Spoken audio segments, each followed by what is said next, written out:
Hello दोस्तों, welcome to commerce session with confidence. दोस्तों, आज अपना फाइनेंशियल मार्केट का फिफ्थ पार्ट है।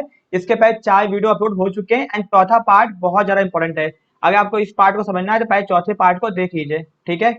एंड दोस्तों, अगर आपको ये पार्ट नहीं मिल है तो कॉमर्स सेशन चैनल पे जाइए, वहाँ पे प्लेलिस्ट के अंदर आपको फाइनेंशियल मार्केट दिखेगा, वहाँ पे आपको सारी वीडियोस दिख जाएंगे।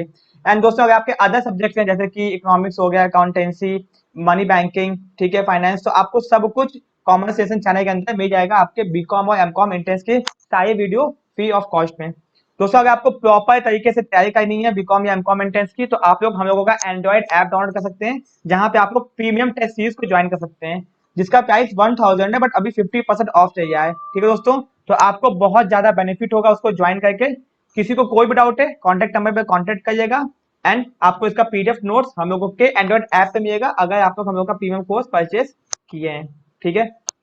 एंड दोस्तों, प्रीमियम कोर्स के बहुत सारे फायदे हैं, तो अगर आपको सब कुछ जानना है तो आप लोग हम लोग के कॉन्टेक्ट नंबर पे कॉन्टेक्ट करिए, ठीक है। तो आते हैं हम लोग फाइनेंशियल मार्केट के ऊपर। ये बीकॉम एंट्रेंस और एमकॉम एंट्रेंस दोनों के इंपॉर्टेंट है। एमकॉम एंट्रेंस के अंदर बिजनेस फाइनेंस के अंदर ही आता है, एंड बीकॉम में तो अलग से टॉपिक ही है, आपका पूरा यूनिट है। तो हम लोग को आज टॉपिक है सेकेंडरी मार्केट। दोस्तों, सेकेंडरी मार्केट को स्टॉक एक्सचेंज भी कहते हैं एंड स्टॉक मार्केट भी कहते हैं। तो भैया, सेकेंडरी मार्केट को स्टॉक एक्सचेंज और स्टॉक मार्केट भी कहते हैं। दोस्तों, ये एक तरह का ऑर्गेनाइज मार्केट है। ऑर्गेनाइज मतलब इसको यूज एंड रेगुलेशन से कंट्रोल किया जाता है, ठीक है।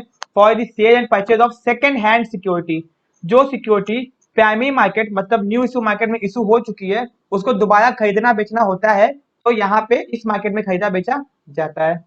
Stock market is the secondary market where existing security share debenture are traded. Existing मतलब जो पहले से है, मतलब जो फर्स्ट मतलब कि आपके न्यू इशू मार्केट में इशू हो चुकी है, ठीक है। Stock exchange provide an organise mechanism, आपको एक ऑर्गेनाइज मैकेनिज्म प्रोवाइड करता है स्टॉक एक्सचेंज, स्टॉक मार्केट, ठीक है, for purchase and sale of existing security.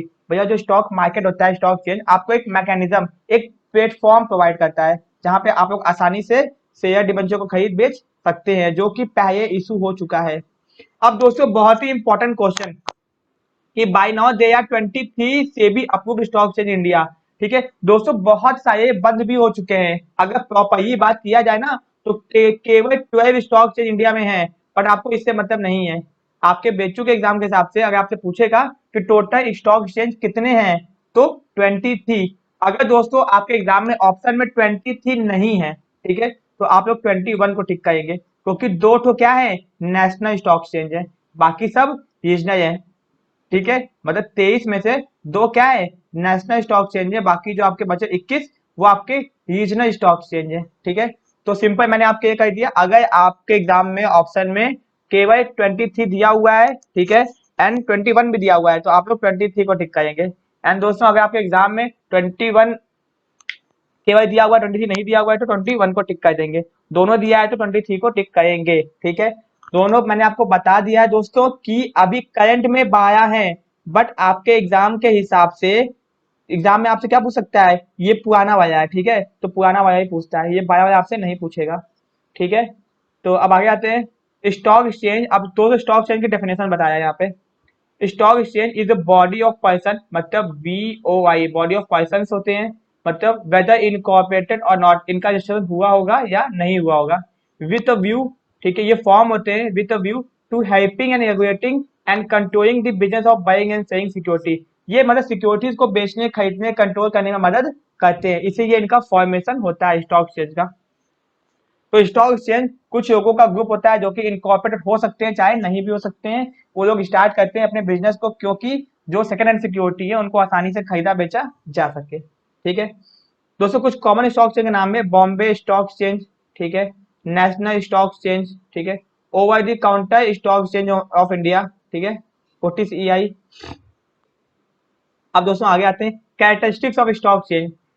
Place where security are purchase and sold, second hand security, जहां पे सेकंड हैंड सिक्योरिटी को खरीदा और बेचा जाता है। Stock exchange is association of person whether incorporated और नॉट। अब कुछ कहेंगे से आपने तो बॉडी ऑफ इंडिविजुअल बताया है, तो भैया ये association of person body of individual में डिफरेंस नहीं होता है ज्यादा, ठीक है। तो एसोसिएशन ऑफ पर्सन हो चाहे बॉडी ऑफ इंडिविजुअल हो, इनकॉर्पोरेट हो चाहे ना हो, दोनों हो सकता है। Trading in stock is strictly regulated and use and negotiation prescribe by various transaction. भैया इसमें ट्रांजेक्शन करने के लिए, खरीदने बेचने के लिए बहुत सारे नियम कायदे कानून होते हैं, ऐसा नहीं कि कोई कानून नहीं है, बहुत सारे नियम कायदे कानून अब हैं। Both genuine and investor and speculator buy and sell security. दोस्तों देखिए सिक्योरिटीज को दो लोग खरीदते हैं, एक स्पेकुलेटर्स और एक इन्वेस्टर। इन्वेस्टर भैया जिसको पैसा इन्वेस्ट करके पैसा कमाना है, स्पेकुलेटर को भी पैसा कमाना है, बट स्पेकुलेटर का प्रॉपर ये बिजनेस ही होता है कि वो देखता है भैया कब दाम बढ़ेगा कब दाम घटेगा, उसके हिसाब से ये खरीदते बेचते हैं। ठीक है। Security of corporation, trust, government, municipal corporation etcetera I allowed to deal in stock change. भैया इन सब का सिक्योरिटी यहाँ पे खरीदा बेचा जाता है। ठीक है। अब दोस्तों फंक्शंस ऑफ स्टॉक चेंज अच्छे से पढ़ के जाना, बीकॉम एंट्रेंस वालों के कुछ खास का ज्यादा इंपॉर्टेंट है। ठीक है, एमकॉम के लिए भी है बट बीकॉम के लिए कुछ खास का ज्यादा इंपॉर्टेंट है। सीधे जो मैंने पॉइंट लिखे सीधे क्वेश्चन पूछेगा।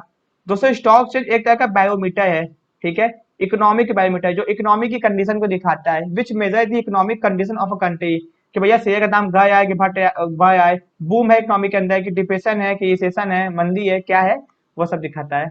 प्राइसिंग ऑफ सिक्योरिटी, किसी भी सिक्योरिटी का दाम अगर डिसाइड करना होता है तो वो इस स्टॉक एक्सचेंज में डिसाइड होता है, डिमांड और सप्लाई की मदद से। डिमांड और सप्लाई की मदद से किसी भी सिक्योरिटी का कितना दाम होगा वो कैसे डिसाइड होता है, इस स्टॉक एक्सचेंज की मदद से।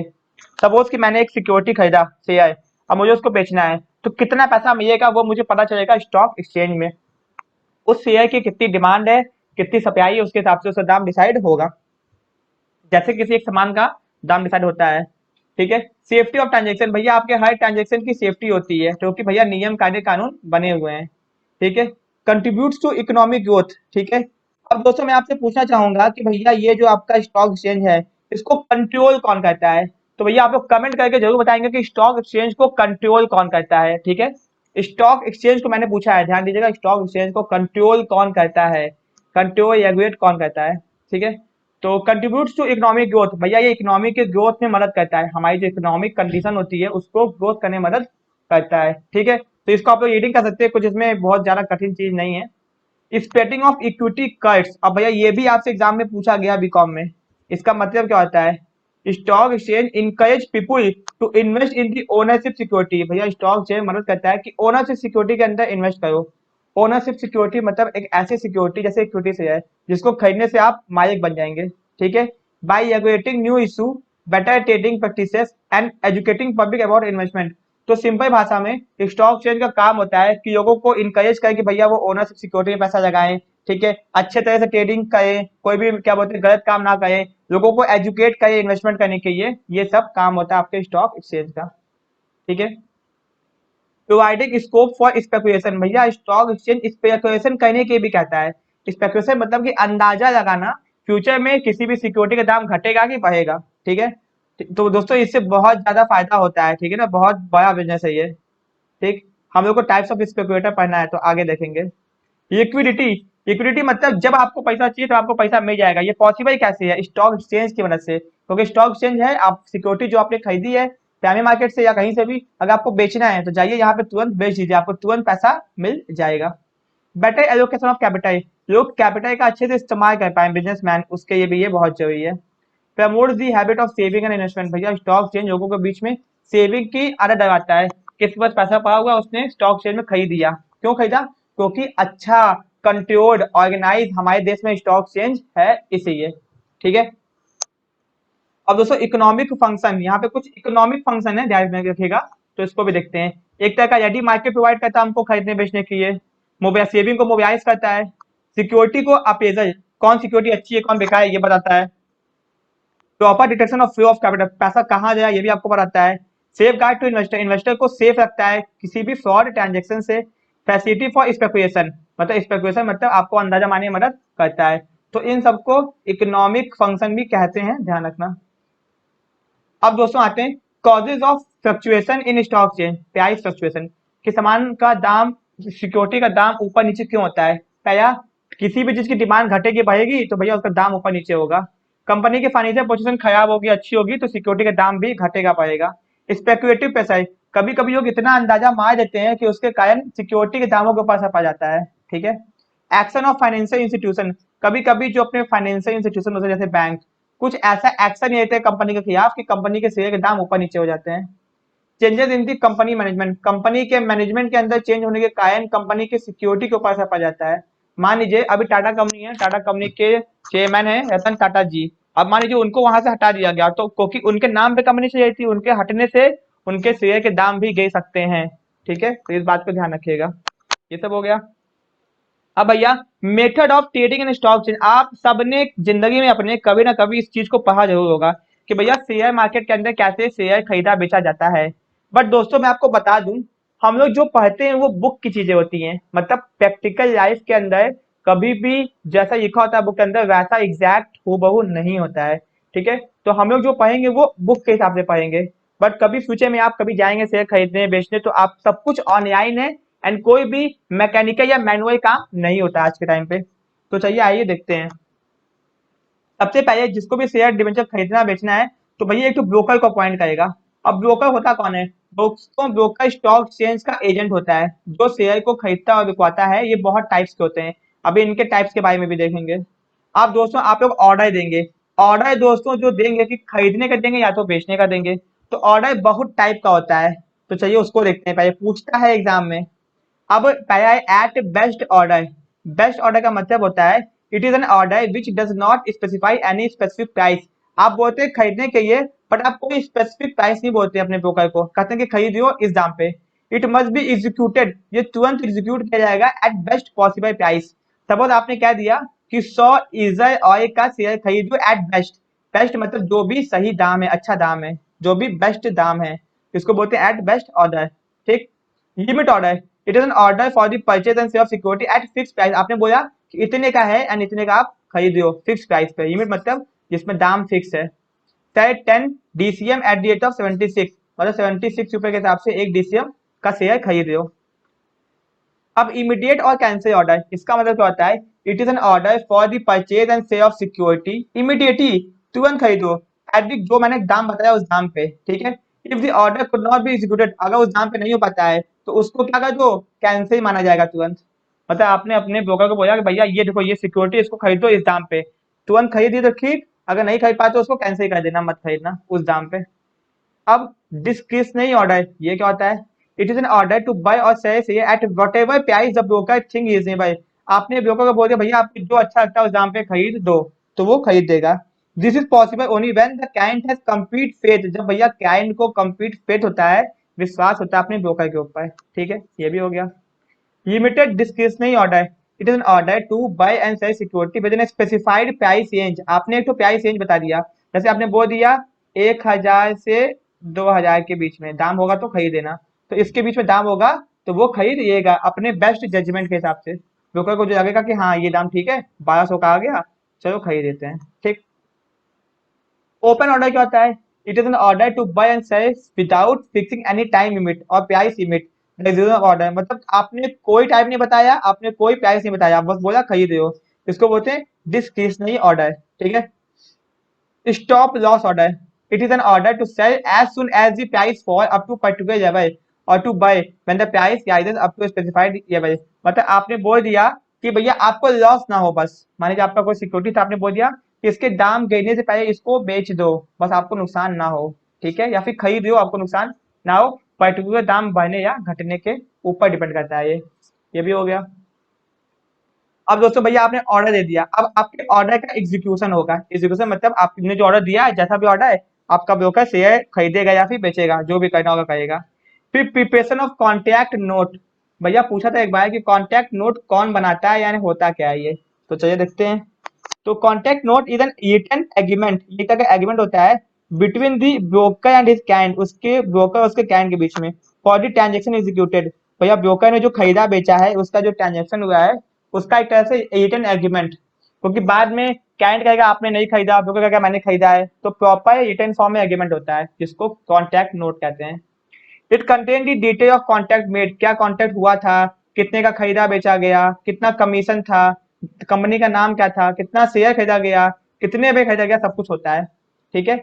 इट इज प्रिपेयर्ड इन इसको बनाने का एक प्रिस्क्राइब फॉर्म है, उसमें ही बनता है ये। And copy of it send to can, इसके कॉपी को जो कैन को भेज दिया जाता है। ये बनाता कौन है दोस्तों पूछेगा, तो ब्रोकर बनाता है। ठीक है। एंड एक तरह का एग्रीमेंट जो होता है ब्रोकर और कैन के बीच में। अब सेटलमेंट ऑफ ट्रांजेक्शन, अब मान लीजिए उसने खरीद दिया, कॉन्ट्रैक्ट नोट भेज दिया, तो भैया कितने तरीके से सेटलमेंट होता है। सेटलमेंट मतलब कि भैया आखिरी में जो लेना देना होता है वो कैसे होता है। तो पहले होता है तो स्पॉट डीवी सेटलमेंट। अब ये क्या है, under this method the DV of security and payment for them are effected on the date of contract itself on the next day, या तो उसी दिन हो जाएगा, या तो कॉन्ट्रैक्ट दिन भेजा गया, या तो नेक्स्ट दिन में आपका सेटलमेंट हो जाएगा, मतलब आप लोग लेना देना कर लो। उसके बाद hand delivery settlement, the delivery of security and payment are effected within the time stipulated in the agreement, जो भी आपने एग्रीमेंट के अंदर टाइम लिखा है, और within 14 days from the date of contract whichever year, दोनों में से जो पहिए होगा उसमें आपको भैया डिलीवर कर देना है कॉन्ट्रैक्ट नोट, सब कॉन्ट्रैक्ट नोट के बाद, ठीक है ना, सिक्योरिटीज को। मोस्ट ट्रांजेक्शन इसी के ऊपर होते हैं हमारे इंडिया के अंदर। अब क्लियरिंग सेटलमेंट, अब ये क्या है, in this transaction are cleared and settled through clearing houses, India के अंदर क्लियरिंग हाउसेज होते हैं जो भैया आपके ट्रांजेक्शन को क्लियर करवाते हैं। आपने को ट्रांजेक्शन कर लिया, अब उसके आगे काम ये सब हाउसिंग एजेंसीज होती हैं, ये सब काम करवाती हैं, तो आपने बोल दिया उनको, वो आपका सेटलमेंट करवा देंगे। स्पेशल डिलीवरी सेटलमेंट, अब ये क्या है, under this method delivery of security and payment may take place at any time exceeding 14 days following the date of contract as specified in the contract and permitted by the governing body, मतलब 14 दिन, देखो यहाँ पे आपको कहीं पर इसको पढ़ना पड़ेगा अच्छे से। Under this method delivery of security and payment में take place at any time exceeding 14 days, 14 दिन तक होते होते आपको क्या बोलते हैं सब चीजों को कर लेना है, ठीक है। सब मतलब कि लेना देना जो भी आपको कॉन्ट्रैक्ट नोट देना है, लेना है, कॉन्ट्रैक्ट नोट देने के बाद में सिक्योरिटी को लेना है, पैसा देना है, सब कुछ उसके अंदर हो जाना चाहिए। इसको बोलते हैं स्पेशल डिलीवरी, ठीक है। या फिर आपकी जो बॉडी है, आपने जिसके ये खरीदा बेचा है, उसके हिसाब से जो भी उसने बोला है वो आपको कर देना है within 14 days, it's not exceeding 14 days, 14 से ज्यादा नहीं होना चाहिए, ठीक है। अब lodging for transfer return of certificate, ये क्या है, finally share have been registered in the name of buyer, buyer के नाम पे रजिस्टर्ड हो जाएगा। For this share certificate along with transfer deed, आपने जो ट्रांसफर डीड जो ट्रांसफर किया होगा वो सब आपको देना होगा, आपको कंपनी को भेजना होगा, ठीक है। Transfer deed should be educate share transfer stamp, उसके ऊपर स्टैम्प लगाना चाहिए कि हाँ आपने खरीद बेच दिया है। This is complete the legal formality, इसको करने के बाद लीगल फॉर्मेलिटी कंप्लीट हो जाती है। अगर ये आप लोग नहीं करेंगे तो कंपनी के मेंबरशिप में आपका नाम नहीं लिखाएगा, भाई आपके पास शेयर क्यों ना हो, ठीक है। तो हमने देख लिया कि कैसे खरीदते बेचते हैं, वो भी हो गया। कॉन्ट्रैक्ट नोट इंपॉर्टेंट था, कौन बनाता है, किसको देता है, क्या चीजें होती हैं, वहां पे वही इंपॉर्टेंट था। एंड सेटलमेंट के टाइप्स, कितने तरह से सेटलमेंट होता है, ठीक है, हैंड स्पेशल जो भी था। अब current settlement procedure of trading transaction, आज के टाइम पे जो करंट में चल रहा है, एकदम current latest, broker are required to make payment और give delivery of security within 24 hour. दोस्तों ये करंट था, अगर आपसे स्पेशल पूछता है, हैंड पूछता है तो वो बताएंगे, अगर करंट पूछता है तो ये बताएंगे। Broker are required to make payment और give delivery of security within 24 hour of the pay out day. अब ये पे आउट डे क्या होता है इसको भी देखते हैं। Since T plus 2 transaction plus 2 दिन और, इसको रोइंग सेटलमेंट बोलते हैं। Being followed by with effect from 1 अप्रैल 2003, मतलब 1 अप्रैल 2003 से इंडिया के अंदर हो गया कि ब्रोकर जैसे ट्रांजेक्शन करेगा तो 24 घंटे के अंदर या फिर पे आउट डे से 3+2 डेज के अंदर उसको सब कुछ देना लेना, सब कुछ सेटलमेंट कर लेना है, ठीक है। तो आगे आते हैं हम लोग। अब सेटलमेंट एंड पेमेंट इसको देखते हैं। तो 3 जनवरी 1 2002 अकाउंट पीरियड सेटलमेंट वॉज वॉग, मतलब पुराना हो गया था। अब दोस्तों इंडिया के अंदर जो पेमेंट करने का तरीका होता था सिक्योरिटीज के बाद खरीदने बेचने का सेटलमेंट का, वो कैसे होता था, तो उसके बहुत सारे सिस्टम आए, ठीक है, बहुत सारे सिस्टम आए, तो उसको देखते हैं हम लोग। तो 3 जनवरी 1 2002 अकाउंट पीरियड सेटलमेंट था जो कि वॉग हो गया, इसको डिसकंटिन्यू कर दिया गया 1 जनवरी 2002 को, ठीक। इसके बाद an account period settlement is a settlement, ये क्या होता है settlement, where the trades pertaining to period stretching over more than 1 day are settle on net basis. दोस्तों नेट मतलब कि इसको यहाँ पे देखिए, एग्जांपल देखिए पहले, trade for period of Monday and Friday are settle together net basis, मतलब मंडे को जो ट्रांजेक्शन हुआ, फ्राइडे को जो ट्रांजेक्शन हुआ, उसको एक साथ क्या कर दिया, क्या सेटल किया गया, मतलब कि मंडे को फ्राइडे को जो ट्रांजेक्शन हुआ उसको एक साथ नेट बेसिस पे सेटल किया जाता था। तो ये पुराना था, नहीं गलत बात भी थी, जो पहले हुआ उसको पहले सेटल करो, तो इसीलिए सिस्टम को डिसकंटिन्यू कर दिया गया, ठीक है। सिंपल भाषा में अगर किसी भी सिक्योरिटीज के शेयर मार्केट के अंदर कोई शेयर खरीदा बेचा गया, तो भैया उसको अगर ये मेथड होता तो 2 दिन को ट्रांजेक्शन हुआ तो उसको तीसरे दिन क्या बोलते हैं, सेटल किया जाता नेट बेसिस पे, दोनों को एक साथ, ठीक है। अब आ गया लोइंग सेटलमेंट, ये एकदम अभी चल रहा है। ठीक है। In the pace of account period settlement, rolling settlement introduce हुआ। ठीक है, ये आपको याद रखना है कि इसके बदले में ये आया। ठीक, in rolling settlement trade executed during the day, उसी दिन हो जाएगा settled based on the net obligation for that day, उस दिन जितना होना चाहिए। एट प्रेजेंट ट्रांजेक्शन पे 2 डेज है, T+2, जिस दिन ट्रांजेक्शन हुआ बस उसमें 2 दिन और जोड़िए। ठीक है, ये है। अगर आपने आज शेयर खरीदा, ट्रांजेक्शन आज हुआ, तो आज से 2 दिन के अंदर आपका सब कुछ सेटलमेंट हो जाएगा। ये आया कब था? 1 अप्रैल 2003 से इफेक्टिव है, मतलब चल रहा है। ठीक, अब यहाँ पे पे इन पे आउट डे क्या होता है देखते हैं। दोस्तों ये सब पता होना चाहिए। पे इन डे क्या होता है? Is a day when the broker shall make payment और make delivery of security to exchange, जब एक्सचेंज से, स्टॉक एक्सचेंज से लेता है। ठीक है ना, pay in day, the day when broker shall make payment, broker payment करता है और डिलीवरी लेता है सिक्योरिटी टू द एक्सचेंज, जो स्टॉक एक्सचेंज है वहां से। Pay out day is a day when exchange makes payment और delivery of security to broker, जब स्टॉक एक्सचेंज ब्रोकर को आपका सिक्योरिटी और पेमेंट देता है, जब खरीदा गया, बेचा गया, जो भी किया गया। फिर मार्केट रेट, ये आप समझ गए होंगे, पूछता है एग्जाम में, पे आउट और पे इन डे दोनों पूछता है। मार्केट रेट क्या होता है? Any trade settle through clearing corporation, अगर कोई भी, मैंने बताया था क्लियरिंग हाउसेस के थ्रू सेटल होता है। इंडिया में आईबीआई भी क्लियरिंग हाउसेस का काम करता है। ठीक, तो any trade settle through clearing houses, इसको मार्केट रेट कहते हैं। ऑफ मार्केट रेट क्या होता है? If trade are settled directly between two parties without any involvement of clearing corporation, उसको ट्रेड ऑफ मार्केट रेट कहते हैं। बिना क्लियरिंग हाउसेस की मदद से कोई ट्रेड होता है तो उसको ऑफ मार्केट रेट कहते हैं। दोस्तों आपसे इन सब का मीनिंग पूछेगा कि पे इन डे क्या होता है, पे आउट डे क्या होता है, मार्केट रेट क्या होता है, ऑफ मार्केट रेट क्या होता है। ठीक है, गुड डिलीवरी और bad delivery, a share certificate together with its transfer deed which meets all the requirement of title transfer from the transferee share is called good deal in the market। दोस्तों इसका मतलब क्या है? मतलब कि share certificate is genuine and the transfer has good title root, मतलब जिससे आपने खरीदा या बेचा है उसी के पास शेयर था। मतलब कि मान लीजिए कि आप लोग हमसे शेयर खरीदे और वो शेयर मेरा ही था, मेरे नाम पे था। ठीक है, तो इसको बोलते हैं गुड डिलीवरी। अगर किसी और का था और हम आपको बिकवा आए हैं तो इसको, और मेरा नाम पे वो नहीं है, तो उसको बोलेंगे बैड डिलीवरी। ठीक है, तो आप लोग समझ गए होंगे। अगर मेरे नाम पे टाइटल है तो भैया वो होगा गुड डिलीवरी, और मेरे नाम पे नहीं है तो उसको बोलेंगे बैड डिलीवरी। ठीक है, अगर मैंने चोरी का या फिर स्टोलन सर्टिफिकेट को खरीदा बेचा, शेयर सर्टिफिकेट को, मतलब मान मेरे पास चोरी का सर्टिफिकेट था, मैंने किसी को बेच दिया, ठीक है, तो वो बैड डिलीवरी होती है, क्योंकि मेरे नाम पे तो था ही नहीं, अब मैंने उसको बेच दिया किसी को। ठीक है, तो आप देखते हैं दोस्तों कितने स्टॉक चेंज है इंडिया में, क्या क्या क्वेश्चन पूछता है उनसे। तो यहाँ पे आइए, कलर थोड़ा चेंज करते हैं, बोरिंग हो गया बहुत। अब दोस्तों बॉम्बे स्टॉक एक्सचेंज, तो पूछता है कि स्टेब्लिश कब हुआ? 1875 में स्टेब्लिश हुआ। ये एक तरह का voluntary non profit making association था, अब नहीं है ऐसा कि नॉन प्रॉफिट हो गया है, प्रॉफिट तो कमाता ही है। मुंबई में है। एशिया का oldest and major stock exchange India, Asia का, याद रखिएगा, एशिया का oldest and major stock exchange India, India का सबसे बड़ा यही है। दोस्तों एक बोर्ड सिस्टम था, अब ये बोर्ड सिस्टम किसने दिया? तो बॉम्बे स्टॉक एक्सचेंज ने दिया, पूछा है एग्जाम में। Bombay online trading introduce by BSc, Bombay stock exchange ने इसको इंट्रोड्यूस किया, एक सिस्टम था जो कि बीएससी ने इंट्रोड्यूस किया था। दयाल स्ट्रीट फेमस क्यों है? बॉम्बे स्टॉक एक्सचेंज के लिए फेमस है। ठीक है दोस्तों, ये 3 सेगमेंट में काम करता है, इक्विटी सेगमेंट में, डिवेंचर सेगमेंट और डेरिवेटिव सेगमेंट में, 3 सेगमेंट के अंदर काम करता है। अब आते हैं एनएससी के ऊपर, नेशनल स्टॉक एक्सचेंज, ये क्या है? दोस्तों ये इनकॉर्पोरेट मतलब रजिस्टर्ड हुआ था नवंबर 1992 with equity capital of 25 crore के साथ में, जब ये स्टार्ट हुआ था। एक हाई पावर्ड कमिटी थी जो कि एमजी पेवानी कमिटी थी, याद रखिएगा, एमजी पूछ सकता है, कमिटी है यहाँ पे। उसके क्या बोलते हैं, farmer UTI chairman gives the idea of NSC, उनके जो चेयरमैन थे, यूटीआई के चेयरमैन थे, आइडिया दिया कि एनएससी को सेटअप किया जाए जो 1991 के अंदर। ठीक है, तो याद रखिएगा ये इनकॉर्पोरेट हुआ है 1992 में। इसके बाद एक कमिटी आई थी, उस कमिटी के रिकमेंडेशन पे इसको बनाया गया था। कमिटी की रिकमेंडेशन कब आई थी? 1991 में। और ये कब रजिस्टर्ड किया गया? 1992 में।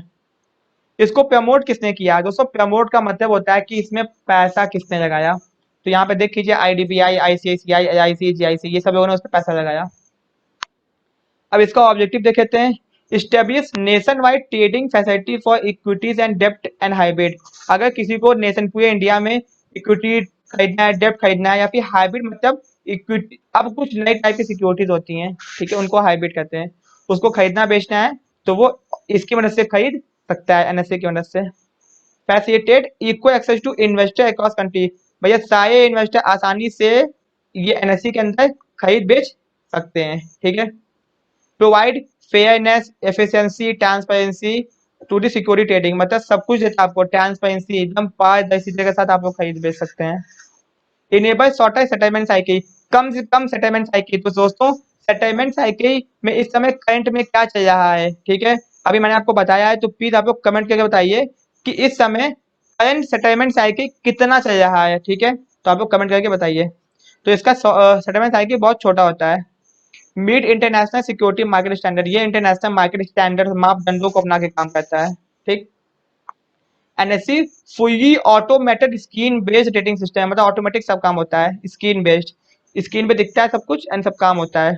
Investor can trade from 400 city on real time basis, मतलब एकदम लाइव ऑनलाइन 400 शहरों से ज्यादा लोग खरीद बेच सकते हैं। इसके 3 सेगमेंट हैं।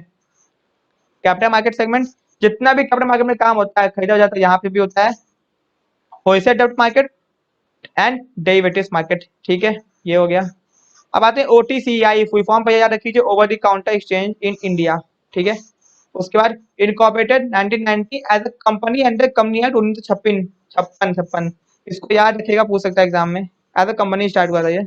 It become fully operational on September 1982 with opening counter इन बॉम्बे, बॉम्बे में इससे अपना पहला काउंटर ओपन किया था। OTCI एक तरह से recognized by the government of India as the recognized stock exchange under section 4 of the security control regulation act. Government of India ने इसको सेक्शन 4 के हिसाब से एक रिकॉग्नाइज्ड स्टॉक एक्सचेंज माना है, मतलब भैया गवर्नमेंट के हिसाब से ये रिकॉग्नाइज्ड अच्छा खासा स्टॉक एक्सचेंज है। ठीक, अब दोस्तों ये बहुत इंपॉर्टेंट है, पूछेगा नेशनल लिंक कम्प्यूटराइज्ड एक्सचेंज, तो ये लाइन को आप लोग याद कर लीजिए एंड ये अगर आपसे पूछेगा ये किससे रिलेटेड है, OTCEI से रिलेटेड है। ठीक है ना, ये एक तरह का सिस्टम होता है national link computerized exchange. Fully automated screen based trading system कौन सा है, national stock exchange, and link computer exchange कौन सा है, OTCI। बीकॉम वाले बच्चे ध्यान से, trading on OTCI page through network of computer, मतलब ऑनलाइन होता है इसके अंदर सारा काम। Small and medium size company with paid capital between 30 lakh to 10 crore में इनिशिएटेड टू OTCI, भैया यहाँ जिनके पास 30 लाख से 10 करोड़ कैपिटल तो यहाँ पे आके उठा सकती है पैसा।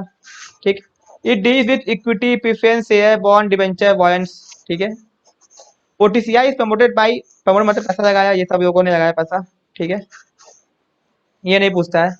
अब दोस्तों ये डिफरेंस बिटवीन दिया हुआ है, तो ये आप लोग खुद से देखेंगे, इसमें कुछ मेरे को बताने लायक नहीं है। ठीक है, इसके अंदर यिंग यस था, याद रखिएगा, ये इंपॉर्टेंट है, इसको आप लोग खुद से पढ़ेंगे। ठीक है, इसका नोट्स व्हाट्सएप पे मैंने शेयर कर दिया है, बहुत इंपॉर्टेंट, बहुत इंपॉर्टेंट। ठीक है ना दोस्तों, अब टोटल स्टॉक्स इन इंडिया 23 है एंड 2 तो कौन से नेशनल है, BSE और NSE। अगर पूछेगा कि टोटल रीजनल स्टॉक चेंज कितने हैं तो 21 बताएंगे, BSE और NSE को निकाल देंगे। टोटल के भाई पूछेगा तो 23 बताएंगे। ठीक है, 21 और 23 दोनों दिया ऑप्शन में, तो 23 के ऊपर टिक करेंगे। ध्यान से, ये सब नाम है, यहाँ पे आप नाम देख लीजिएगा। ठीक है, नाम देख लीजिएगा। तो दोस्तों इसको हम लोग नेक्स्ट पार्ट के अंदर पढ़ेंगे, आज बहुत ज्यादा चीजें हो गई हैं, तो इसको आप लोग पढ़ाई कीजिए। कोई भी डाउट है कॉन्टेक्ट नंबर पर कॉन्टेक्ट कर सकते हैं, किसी भी तरीके का कुछ समझ में नहीं आया तो वो भी आप लोग पूछ सकते हैं। एंड दोस्तों कॉमर्स नेशन का एंड्रॉइड ऐप को जरूर डाउनलोड कीजिएगा, उसके अंदर बहुत सारे free study material, previous year paper and दोस्तों मल्टीपल चॉइस क्वेश्चन नोट्स, सब कुछ वहाँ पे अवेलेबल है, BCom और MCom एंट्रेंस के लिए फ्री में भी। अगर प्रीमियम ज्वाइन करते हैं तो आपको सब कुछ वैसे ही मिल जाएगा। ठीक है, तो मिलते हैं अपने नेक्स्ट वीडियो में, थैंक यू सो मच।